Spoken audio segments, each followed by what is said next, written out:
Back again to another video. It's your boy Boss Enosh, and once again we're here. Today we are reacting, watching, learning from this interview with from this interview with Thomas Sowell. Apparently he's dropped his new book called Social Justice Fallacies. So I'm pretty intrigued by that. I was put onto this by one of my subscribers. He left a comment saying I should check it out. So shout out D-Blev. It was D-Blev who shouted that out. Put me on game.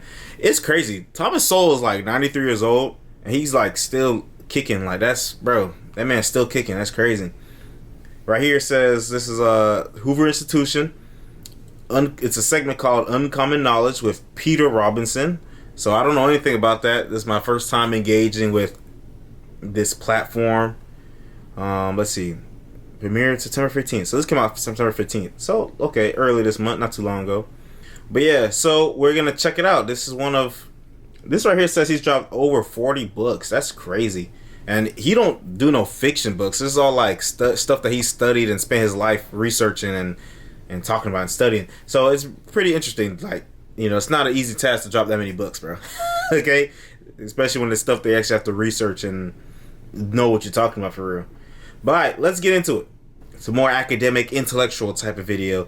I plan on engaging with more stuff like this, even if it's like on the side of things I don't necessarily agree with, because you know I feel like it's a good thing to engage with different ideas, different topics, and people presenting different ideas and data that you may agree with or may not agree with, and you draw your own conclusions. But without further ado, let's get into it. And he just published his latest book. Thomas Sowell. Damn, he old, boy. Uncommon Knowledge Now. Welcome to Uncommon Knowledge. I'm Peter Robinson. After growing up in Harlem, Thomas Sowell served in the United States Marine Corps, then received an undergraduate degree from Harvard, a master's degree from Columbia, a doctorate from the University of Chicago. After teaching at universities that included Cornell, Brandeis, and UCLA, Dr. Sowell became a fellow at the Hoover Institution in 1977. Thomas Sowell is the author of some 40 books, including his newest volume, Social Justice Fallacies. And this past spring, he turned 93. Dang, no cover art, nothing, just straight black. Tom, welcome back to Uncommon Knowledge. Oh, good being here. You know, I can't help thinking, reading your background, if only you'd been a little bit more industrious, you might have been able to make a name for yourself. Social justice. Dr. Martin Luther King in 1963, quote, I have a dream. My poor little children will one day live in a nation where they will not be judged by the color of their skin, but by the content of their character. I have a dream today. And you write, Dr. King's message was equal opportunity for individuals, regardless of race. In the years that followed, the goal changed to equal outcomes for groups. What now rose to dominance was the social justice agenda. Okay, so far I agree with that because that's what a lot of people want. They want equal outcomes. They want seemingly everything to be equal. That's why they talk a lot about disparities in the workplace or in media. Or, yeah, that's the main places, workplace and media. Or, I mean, even sometimes with crime statistics, too. But yeah, especially workplace. So there's not enough women in STEM. Okay, well, do you expect there to be an equal number? Huh? There's not enough black people doing, there's not enough male teachers. I mean, do you expect there to be an equal number? There's not enough black people in such and such. Do you expect there to be an equal number? Like, I think in life there's always going to be disparities, you know what I mean? Maybe if they're more extreme, that makes sense to like address them or at least try to increase whatever is low. But I think sometimes people take it too far or they don't really have an end goal in mind. And then that's where you get to the people that just do this for money and stuff and attention. But let's keep going. If the social justice, those backing the social justice agenda could have everything they wanted, what would the country look like? We'd be killing each other. All right. Can you give me intermediate steps? In other words, what is the social justice agenda? What do they want? They want everybody to have equal outcomes, or as close as they can get to it. Unfortunately, you don't have the preconditions for that. Even in the same family, one of the examples I use in the book is among 5-child families. Right. The national merit finalist is the firstborn just over half the time. That is more often than the other 4 siblings combined. The fifthborn is 6% of the time. And so it was even where you have almost ideal conditions. They're born to the same parents, raised under the same roof, and they are not the same. Because all kinds of things matter, including birth order. Absolutely, absolutely. All right, you take on various fallacies here. Let's take on a couple. That's interesting. The equal chances fallacy. Even in a society, I'm quoting you, social justice fallacies, even in a society with equal opportunity, people from different backgrounds do not necessarily even want to do the same things. In American sports, blacks are very overrepresented in professional basketball, whites in professional tennis, and Hispanics in Major League Baseball. Why is that telling? Because remember when they tried to call Ron DeSantis racist for saying that black, well, not even black, he said basketball athletes were like freaks of nature, they were super good compared to baseball players. Like, it's not much about athletics and more so just about, you could specialize in one area, and that y'all call them racist for that? That's crazy. The implicit assumption, and sometimes explicit assumption, is that in a world where everything was fair, where everyone was treated fairly, you would have things would be representative of the population demographics as a whole in all these various activities. Right. Imagine a black kid born in Harlem, and he's born with a body identical to that of Rudolph Nureyev, the great ballet dancer. There's the odds are 1,000 to 1 that he'll become a ballet dancer, much less another Rudolph Nureyev. I mean, he would be looked at strangely by all his friends in the neighborhood if he even wanted to do that. What you mean? Chances are he wouldn't even think about it. Right. So you mean to say that when... That's interesting. He's saying the environment...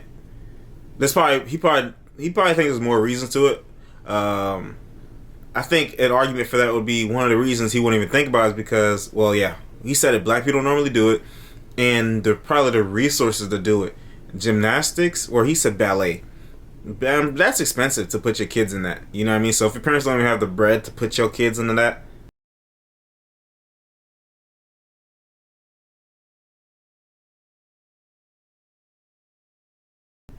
and let's say he's a black kid from Harlem in whatever time period, what's the likelihood of them having money for that? But again, that makes sense. It's about the odds.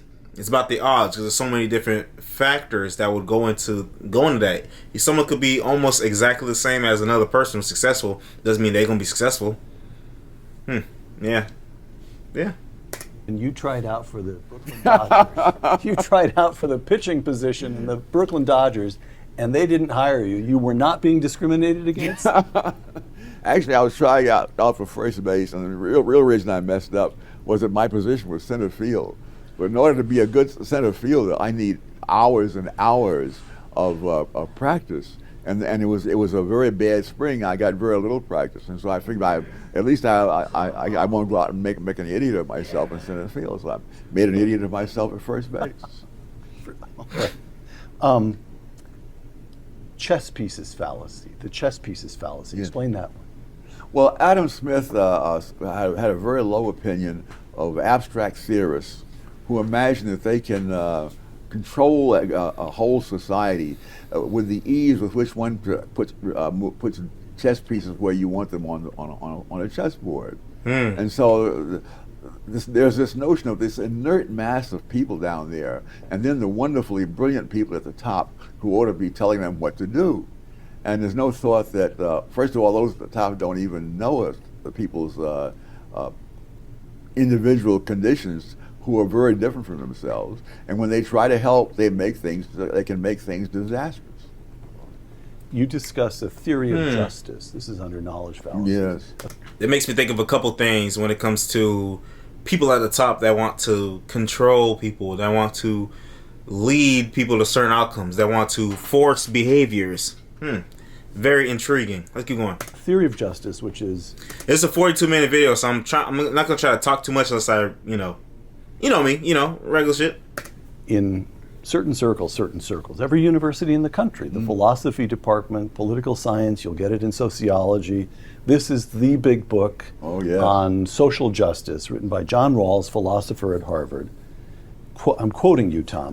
Rawls refers to things that society should arrange. You quote him, arrange. That's the word he uses.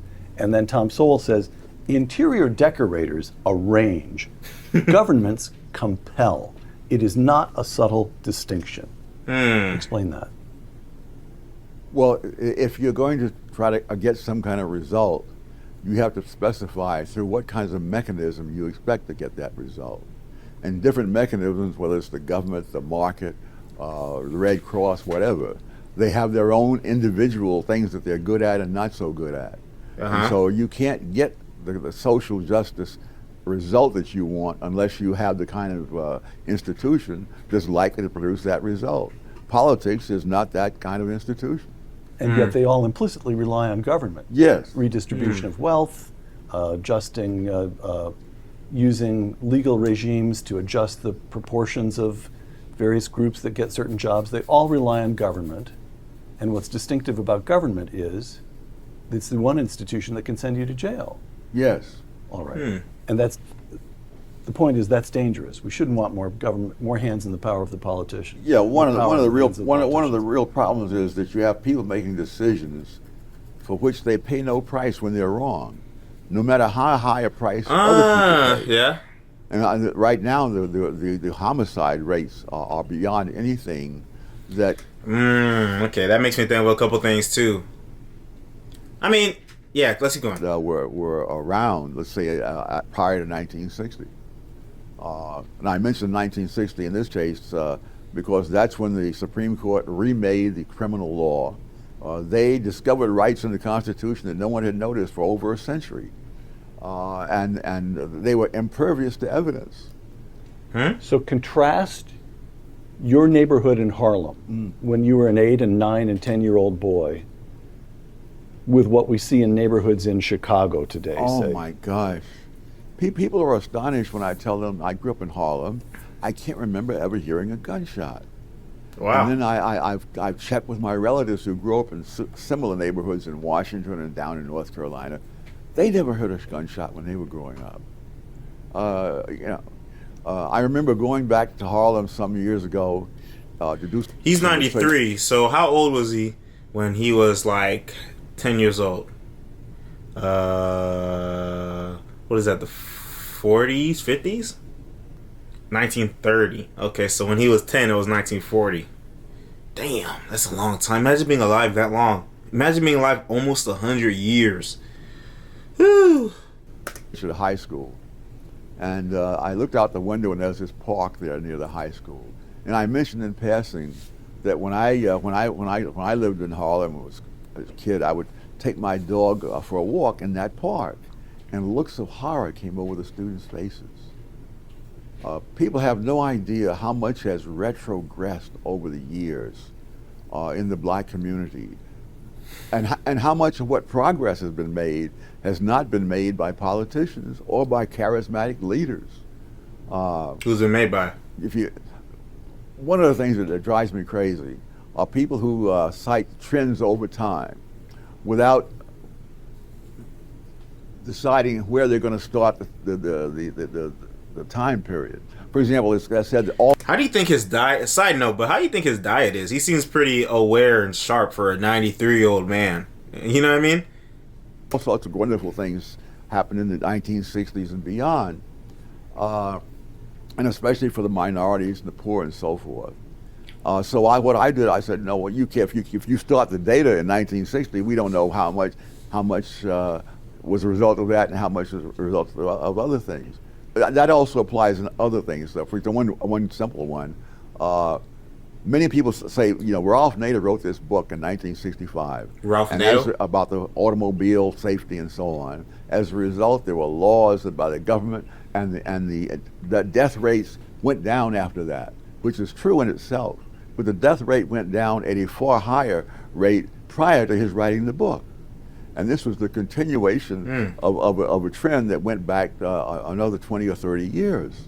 Because car manufacturers, when it came right down to it, had very little interest in getting people killed driving their vehicles. You kill off your customers, your chances are you won't sell as many cars. Right. the big fallacy, at least I take this as in many ways the heart of the book, racial fallacies.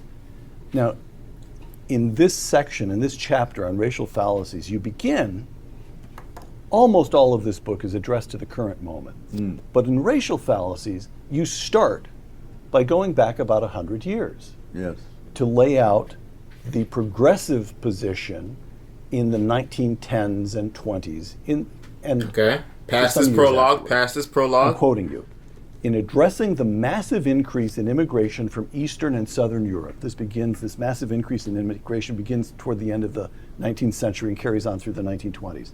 In addressing the massive increase in immigration, progressives claimed that these new immigrants were inherently, genetically, and therefore permanently inferior.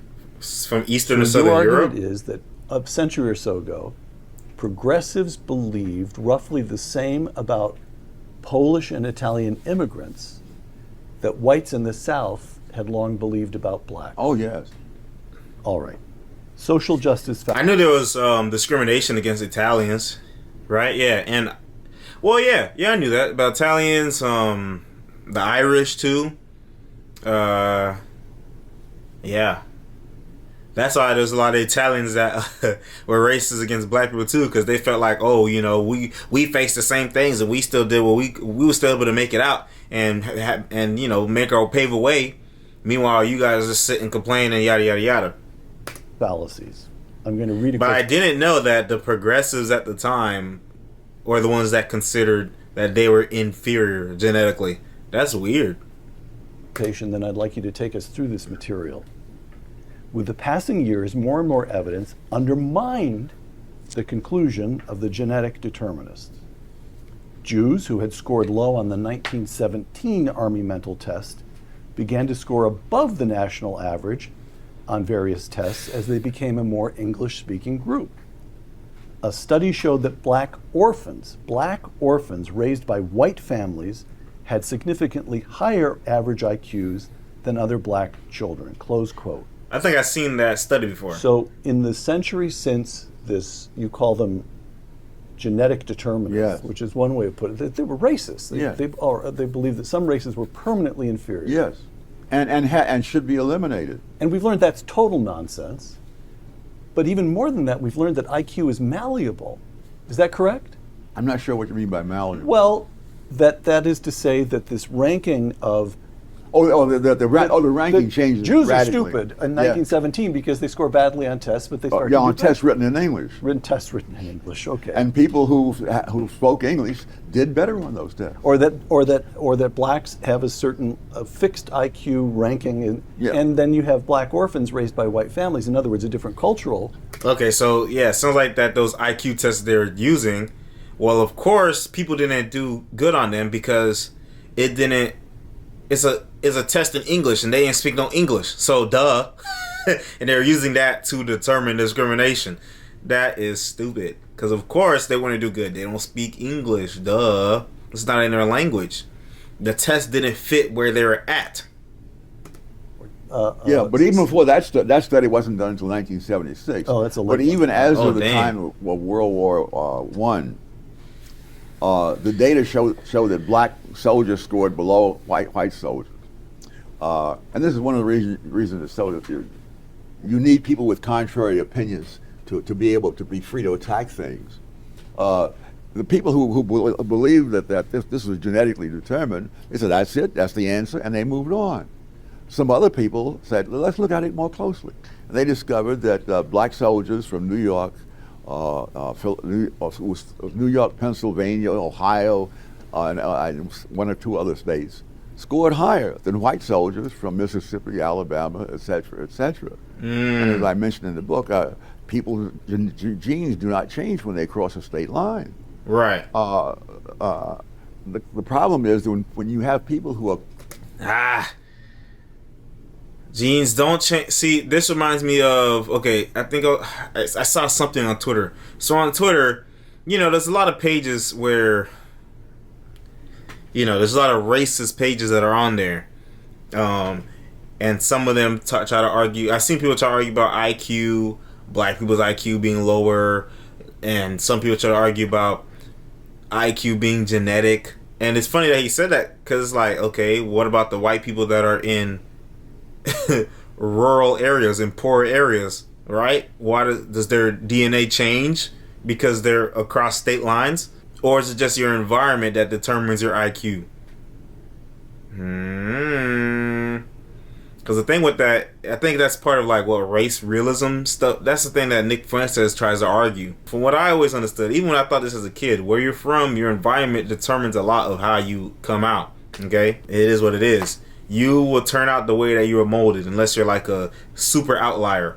Crusading for some idea, whatever the idea is, and they find some data that fits what they believe, that's the end of the story as far as they're concerned, which is fine if they're... And that's not hate speech, YouTube. You better not yellow mark me. Bro, YouTube be dumb, bro. They be trying to yellow mark. Like, okay, what video was it? It was another video. It was one that was such a dumb yellow mark. Oh, it was a video when we were watching the welfare state. The video is talking about how seemingly bad welfare policy affected black communities negatively, black people negatively, and they yellow marked it, and I put request, and it said human reviewed, and it said, oh, there was hate speech. What are you talking about? What are you talking about? But that shit dumb. Anyway, let's keep going. There are other people with contrary ideas who will look closer for something that goes the other way. And then get listened to. Yes. By the way, you describe in the book the Flynn effect, discovered by your friend, the late James Flynn. Can you describe that? That's fascinating. Well, the idea of the genetic determinists is that you had to rid the country of these inferior races, because otherwise the national IQ would go down over time, because the poorer people had more children than the richer people. That's true. Poor people have more kids than wealthy people. Part of me thinks that is because... What would the reason be for that? Why would more wealthy people have fewer kids than poor people? Maybe poor people... Let's brainstorm. Maybe poor people find more content and happiness in having community and having, family. People that are more wealthy, they're more focused on maintaining that wealth. Because a lot of people who have money, it takes a lot of their time, okay, to have that money for real. And, that's one of the reasons I could think of. What's another reason? I don't know, let's keep going. And so that went on. Here again, the IQ data there that the genetic determinists were relying on looked like it supported what they said. But Jim Flynn decided that, well, first of all, you have to understand what an IQ score, how an IQ score is arrived at. Whatever number of questions answered correctly is the average at a given time, is given the number 100. Because when you do these tests, especially with children, if a 6-year-old child scores the same as a 12-year-old child, that means the 6-year-old child is either much brighter than usual, or the 12-year-old child is a lot less than usual. And so you compare all the 6-year-old children, and whatever the 6-year-old children, how many questions they answer correctly, that becomes 100. And then similarly for all the other ages. Right, so you can do that. And at adulthood, at some point, you simply say adult and non-adult. Right. All right. Now that sounds very, very, very innocent in itself, but what happens when people start answering more questions correctly than before? The next generation answers more questions. Now the number of questions answered by the second generation becomes 100. And so over time, as more and more people, black, white, and whatever, are answering more and more questions correctly, the tests are renormed. So having an IQ of 100 in 1925 is not the same thing as having an IQ of 100 in 1935 or 1950. That's interesting. It makes me think of just like the value of the dollar. You know, $100 in 1920 is not the same as $100 today. $100 in 1920 take you a long way. Today, that's the cost to breathe. $100 is the cost to go outside. Okay, today. Interesting. And this is exactly what was going on. Yes. People of all different kinds were yes, getting smarter, to put it crudely. Is that fair? But once Jim Flynn decided to go back to the raw data, not just take the IQs. How many questions was this? And he discovers that the number of questions being answered correctly was increasing by large amounts, roughly one statistical deviation, right? From one generation to the next, Which is big. Yes, and so the number of questions that blacks were answering, say around 2,000, and having an IQ of 85 would have been an IQ of 104 back in 1947.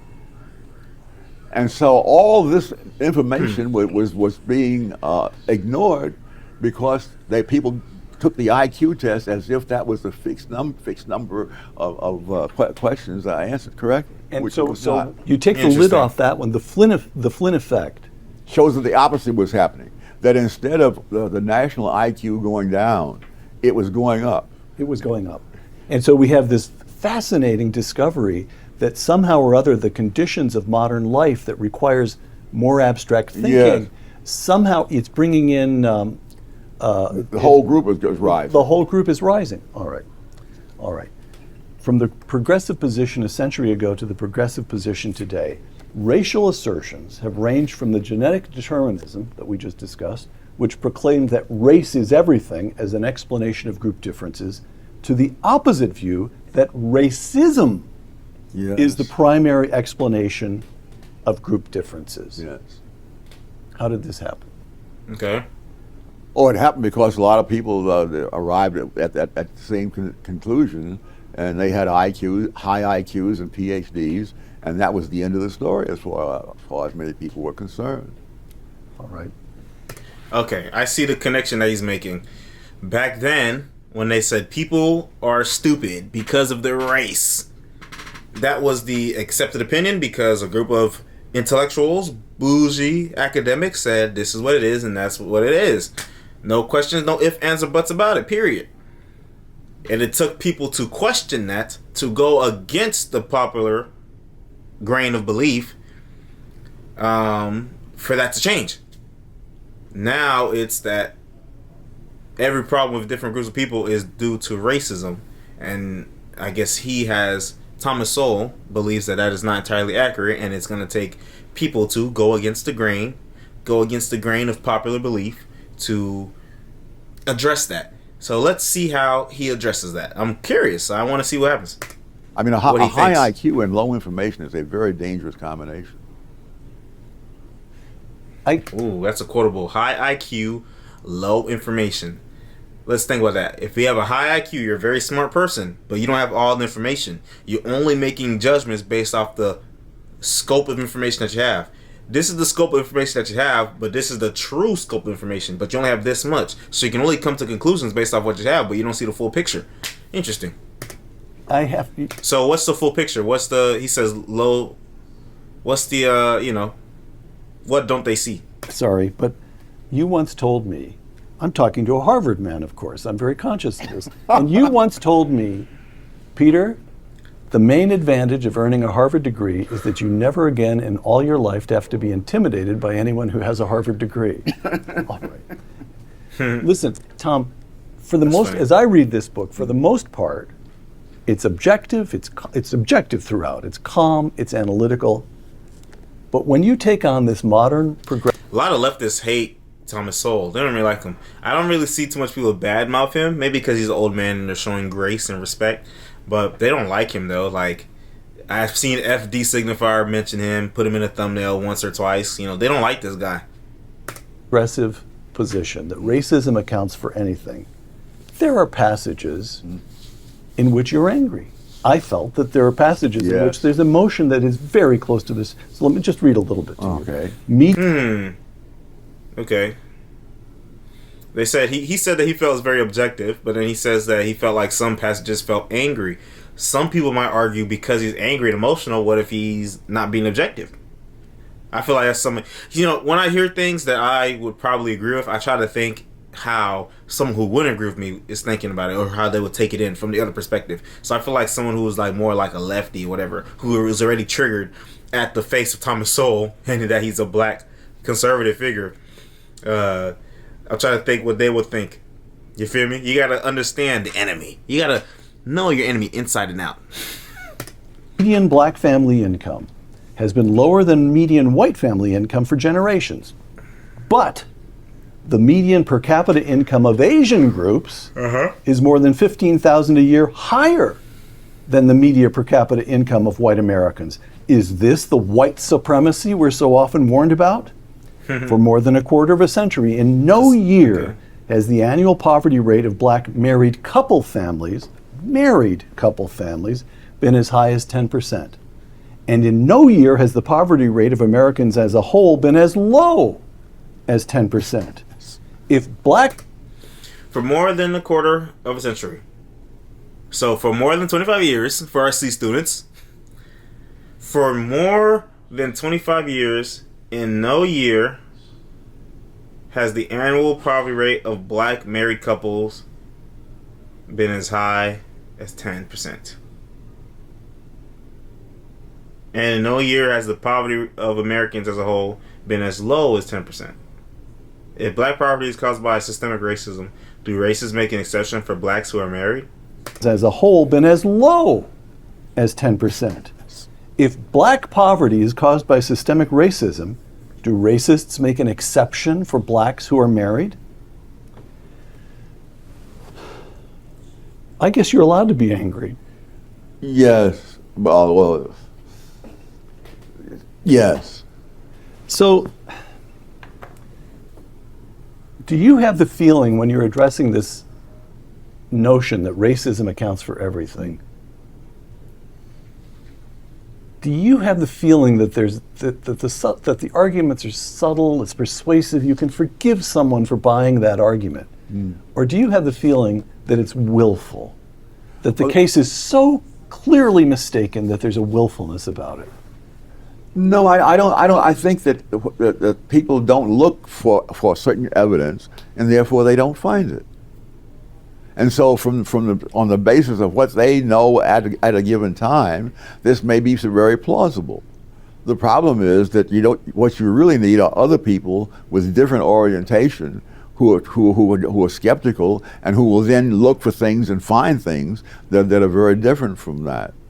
One of the things that I found interesting was the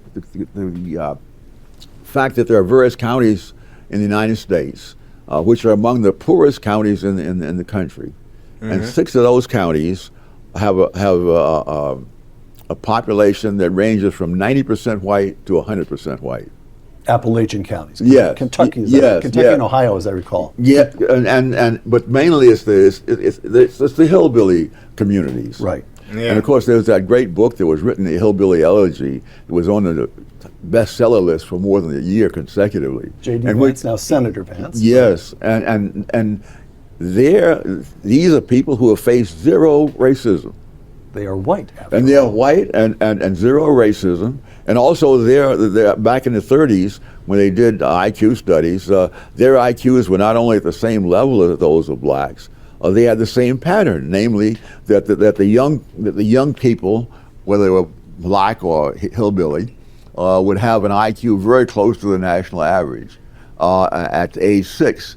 But by the time they were teenagers, it just kept going down and down and down, because it's relative to the other people of that age group, and they simply were falling behind. So it was clearly not biological; it was social.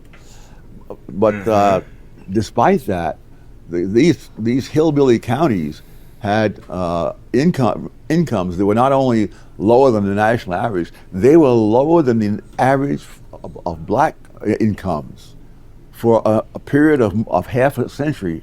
It may have been longer than that because I only went through half a century. But in every study that was done over that half century, they scored lower, their family incomes were lower than the family incomes of blacks. So obviously there must be other things that cause people to be poor other than racism. People in low-income American hillbilly counties already face zero racism because they are virtually all white. Yes. Yet they have lower incomes than blacks, just as you were saying. In other words, some behavior patterns seem to pay off. Okay, now, I see what he's saying. This book is dedicated to fallacies, to showing errors in premises and errors in analysis. It's not dedicated to an alternative explanation. Nevertheless, you've got this argument lurking in here that it's the way people live, it's the way cultural patterns. So what are the patterns that pay off? Okay, so he's putting data behind the idea that he's putting data behind the idea that you can change your outcomes based on how you act. Patterns, behaviors, behaviors to success. Behaviors that give you the keys to success. And there's a big lack of that in the black community is what he's saying. He's putting the data behind that. I think an argument to that would be, okay, what affects people's behaviors? The environment. What affects the environment for black people? I think a progressive argument for that would be racism, systemic racism. What does that mean? So stuff like redlining, cutting off access to resources. What else?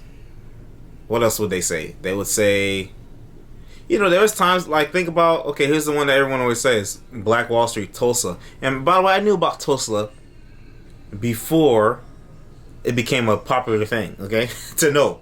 But like, there was a thriving community there that was pretty, that was doing pretty good for themselves that white people destroyed.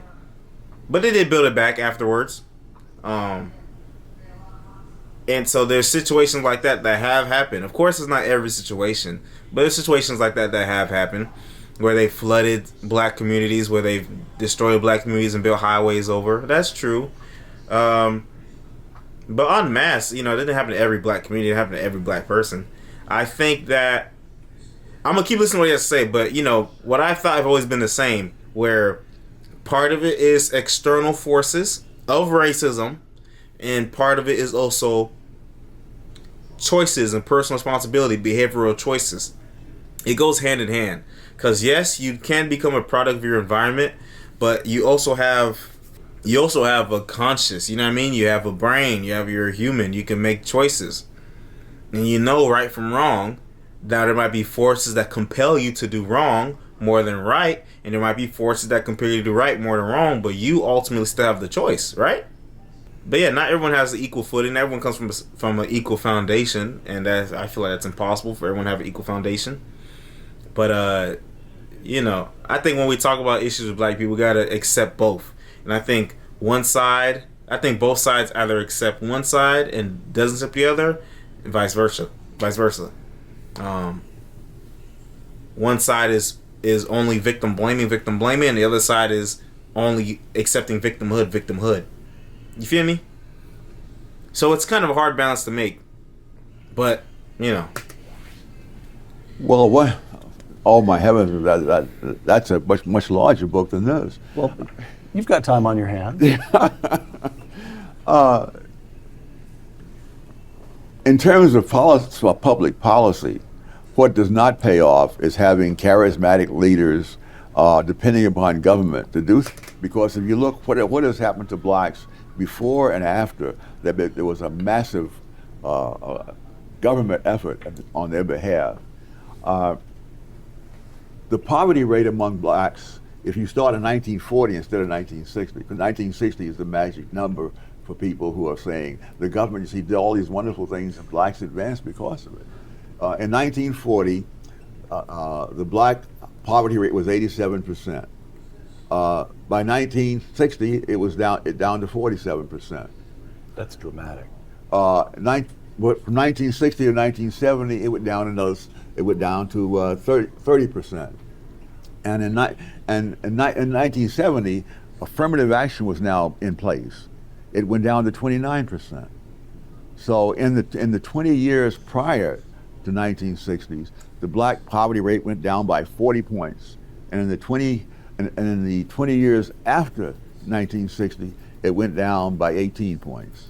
But again, you have the same thing you had with what was the Ralph Nader effect. You see, You started in 1960. Ralph Nader? you miss all of that. So you've got in this book, this is a point you make again and again in the section on racial fallacies, that I started thinking of it. I don't think you use these terms, but this is not an original thought with me. I started thinking of it as a hidden century of black progress. Yes. From emancipation with the end of the Civil War through to 1965, let's say, the Civil Rights Act of 1964, 65, through the mid-60s, you've got a century, and you argue black educational attainment rises. Yes. Black poverty rate drops dramatically. Yeah. And these...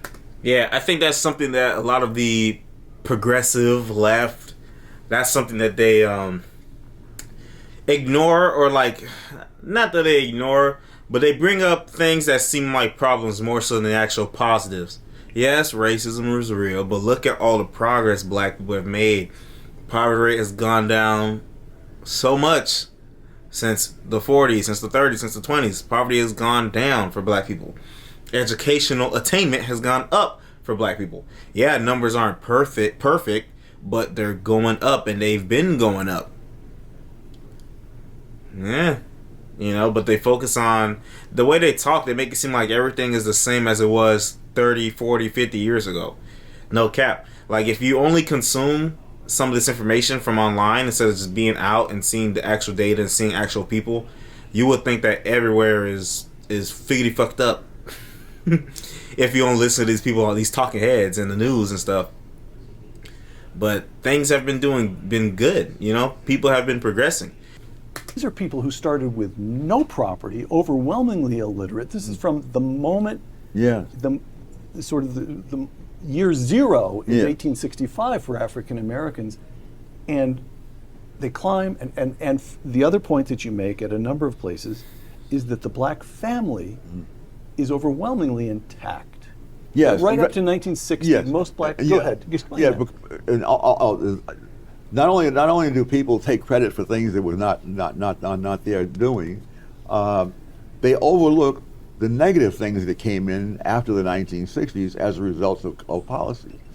In 1940, 17% of black children were raised in single-parent homes. 17%. 17. At the end, I forget the exact date in the 20th century. I already know. But after these wonderful reforms were put in, that quadrupled to 68% of black children were being raised in single-parent homes. Now, there's a whole literature on all the bad things that happen to kids who are raised by single parents, whether they are black or white, American or British. The studies show the same things. One study said that fatherlessness has a bigger effect than even race and poverty. Damn.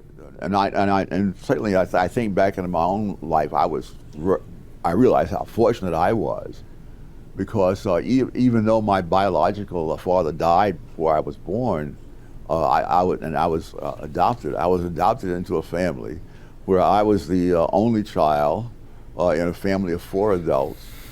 And these were not people who were out having an active social life someplace. The life was there in the home. They gave you their time. Yes. And I remember years later when I became a parent, and like other new parents, I wanted to know, when is a kid supposed to do this, when he's supposed to do that. When do they walk? And I said, how old was I when I started to walk?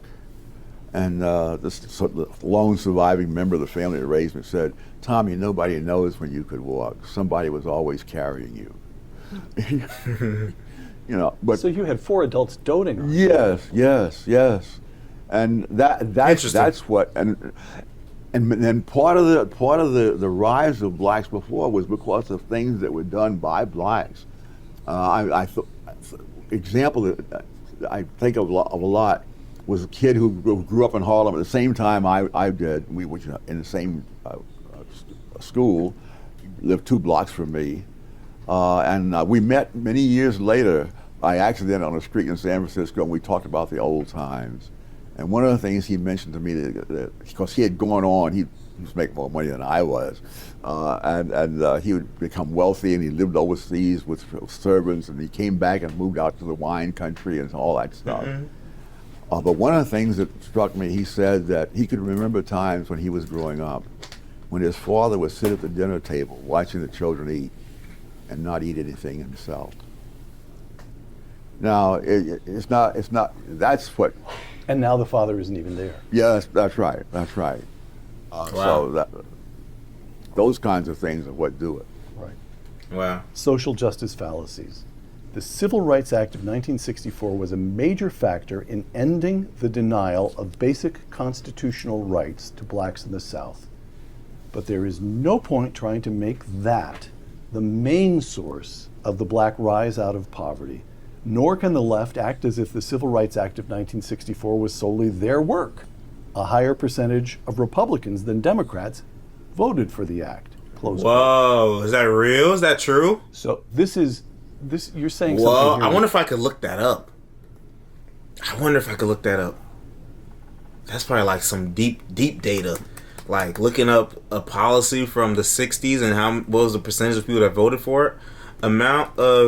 So by party, the original House version, Democrat Party 152 to 96, Republican Party 138 to 34. Oh wow. Whoa. 80% of Republicans voted for it. 61% of Democrats didn't. So even though the hard number is higher, 152 to 138, the overall, look how many voted no. 96 to 34. More Democrats voted no than Republicans voted no. Jeez. I never knew that. That's crazy. What the? I can't see the whole thing? Fuck.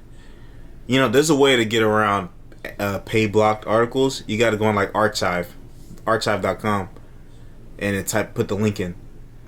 And this is an old one, so it definitely will be there. From 2002. American we felt a better response to the popular discussion that conservatism for all is committed to freedom did not make itself the principal enemy of racism during the Civil Rights. With a little research, the actual voting record for both houses of Congress shows the wow. The Democratic supermajority Senate split their vote.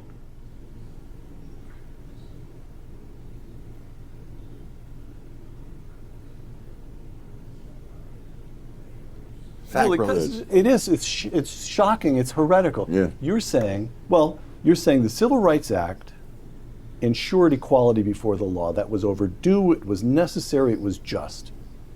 That's an accomplishment in American history. Yes.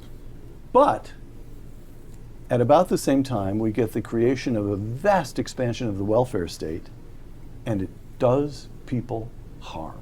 Yes. It harms the African American family. It leads to fatherless. Have I got your argument right? Yeah. And you want to stand by that? Yeah. The other thing too. Sorry. Go back. And it does people harm. Wait, no. Go back some more. Civil Rights Act ensured equality before the law. That was overdue. It was necessary. It was just. That's an accomplishment in American history. Yes. I got lost in thought. At about the same time, we get the creation of a vast expansion of the welfare state, and it does people harm. It harms the African American family. It leads to fatherless. Have I got your argument right? Yeah. And you want to stand by that? Yeah. The other thing too, the Civil Rights Act was not what got blacks into professional occupations. In the decade prior to 1964, the number of blacks in professional occupations doubled. So this is not a result of the Civil Rights Act of 1964. Whoa. I mean, I'm sure it helped, but I get it. I get it. It helped.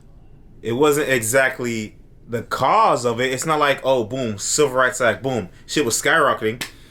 America was becoming more and more progressive regardless. Black people were... See, I didn't know that. He said a decade prior, it already doubled.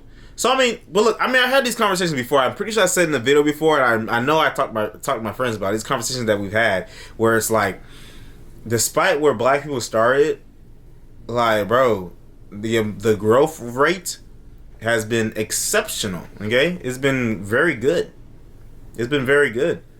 If you really think about, like, black people, black Americans started from ground zero, stripped of their culture, stripped of their language, stripped of everything, okay? And sometimes stripped of their family. And yet still, they persevered, undeterred, okay? The Civil Rights Act was something in law, codified in law, to help make sure these things didn't happen even more, like, make sure the negative things didn't keep happening, okay? But regardless, black people were still able to succeed. But then everything changed in the 60s. Welfare. What other things caused this decline, bro? Because it's so tough going through, like, predominantly black areas, historically black areas, and seeing them not be what they were before. Like, for example, Eatonville. Eatonville was the first all black, like, settlement in Florida. I'm not sure if it was the first, like, actual, like, established town in Florida, or is that St. Augustine? I don't know, but it was the first black one, right? And if you go through it now, it's like decrepit. It's not lively. It's like the heart and soul of that place is missing. Like, it's just, you know, like, it should be like I would personally want to be thriving right now, full of rich history and shit like that. You feel me? But no, it don't got none of that, except old buildings that are shut down, condemned. It's tough seeing that. Like, why aren't a lot of those black areas, not a lot, that's one example, but I hate seeing black areas like that not able to be preserved, and the history to be preserved, long-standing businesses to still be there years later, decades later, compared to, like, let's say predominantly white areas. Like, there's one here in Orlando. What area was it? What part of town was it? I think Winter Garden, I think it is, or Winter Park. One of the winters, I think. And I remember I went there because I was at work, and we were driving the clients around, and they had, like, this little museum for the little town, and it was showing how they was putting a spotlight on local businesses, and it was like old pictures and old ads showing that, like, these are decades long family businesses. They've been there for a minute, since, like, the 40s or even the 30s, and it's still there. They still got old pictures. They're hung up on the wall on display. They're taken care of. The businesses are still running, and it's like, dang, like, they could trace the history. But think about Eatonville. Where can somebody go to see, like, historical old pictures of Eatonville? What, did just families just have it in their crib somewhere? But there's no actual, like, this is stuff that I think about when I ride through those areas. That's why I like Atlanta a lot. I like Atlanta. There's a lot of black history there. There's a lot of preservation on the culture, for real. The black people come a long way, bruh. That's why, even though it's easy to, like, fearmonger and give in to the doom and gloom of, oh my gosh, they're pushing degeneracy on black people. Black people are the lowest on all the statistics, da da da da. Well, black people have come a long way. And I agree that there's people trying to push black people and keep them down, but, you know, we've come a long way. You can't forget that. It's a little bit different for me because I'm Haitian, right? My parents are immigrants. They immigrated here legally. So my history isn't rooted in the black American experience generationally, right? Compared to FBA's Foundation of Black Americans. African descendants of slavery. Enosch. But, you know, I grew up here. So I see what I've seen. You know what I'm saying? I'm still able to experience what I experienced because that's where I grew up. I grew up in America. I'm still seen as black. So it's just, it's interesting. Let's keep going. Tom, a few closing questions here. First of all, may I read to you, this is a note to readers from the New York Times in 2020. All right. The nationwide protests over racism and police violence have prompted a renewed focus on a long-standing debate whether to capitalize the term black. We here at the New York Times have talked to more than 100 staff members. The feedback has been thoughtful and nuanced, mind you, and we've decided to start using uppercase black to describe people and cultures of African origin. What? The New York Times. That's been a long-standing debate. I mean, black is a noun. You're talking about black people. I mean, well, people is the noun. Black is the adjective. If you say blacks, then it's a noun. Maybe, I guess you could say black people, right? Because don't they capitalize white people? I mean, I don't know. Who cares? Who gives a fuck? I don't know. Who cares? What the fuck? Close quote. The New York Times capitalizes black, but you don't. Tom Sowell, how dare you engage in this act of defiance? It is amazing the things that people can focus on. It may seem to be a big issue to the New York Times. I suspect that the people who are being murdered in these big cities like New York and Chicago may have a somewhat different view of the importance of what is capitalized and not capitalized. Tom, let me read a few single sentences from Social Justice Fallacies. I'll read a sentence. You tell us what you meant. Stupid people can create problems, but it often takes brilliant people to create a real catastrophe. That is so, my gosh. Think of the catastrophes of the 20th century. You mentioned... I get it. I get it. I get it. And it's... I like how he said that, because that's something that I've kind of... If you look at the state of a lot of things, right? And we're talking about black people, but if you look at the state of a lot of things, they feel like you can often feel yourself thinking in a conspiratorial type of mindset, or conspiratorial type of direction.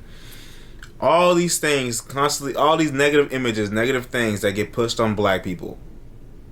And it's like, bro, it almost feels planned, right? And so he says only brilliant people can create real catastrophes. Stupid people are not doing all this shit by accident. People who are very intelligent put certain things in place, whether willingly or not willingly, whether consciously or unconsciously.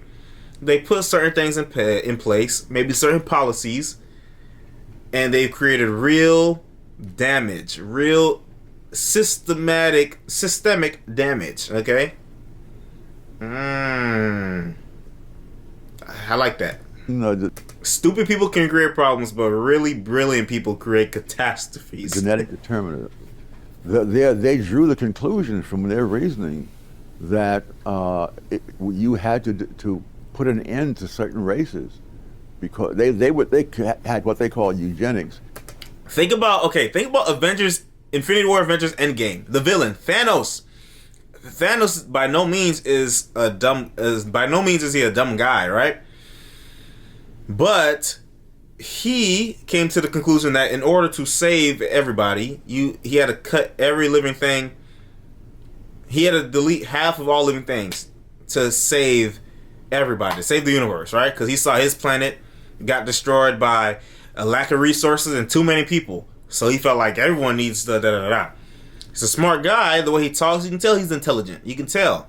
He's a titan. He's a tyrant, a warlord, able to command respect and make things happen. But his reasoning was flawed. And look at the catastrophe that Thanos caused. You know what I mean? If you think about, okay, let's keep on. But what was original? Like Hitler. Hitler wasn't a dumb guy, right? He was a smart guy. But look at the catastrophe and tragedy that he caused. Somebody stupid is like Fresh from Fresh and Fit. But Myron's not dumb. Myron's not dumb, but look at the trouble that these niggas be causing. With the progressives. And there was a progressive who wrote a book with that theme, which was translated into German, and Hitler called it his Bible. And so this Holocaust. You draw a line from the progressive eugenicists to Adolf Hitler. He drew the line. He drew the line and wrote a letter, a fan mail letter to the author of that book, saying that that book was his Bible. And we see what that led to. During the 1920s, in reaction to World War I, which was so bad, the idea arose among the intellectual elites that the way to prevent war was to stop arming. You see, so disarmament was the way to avoid a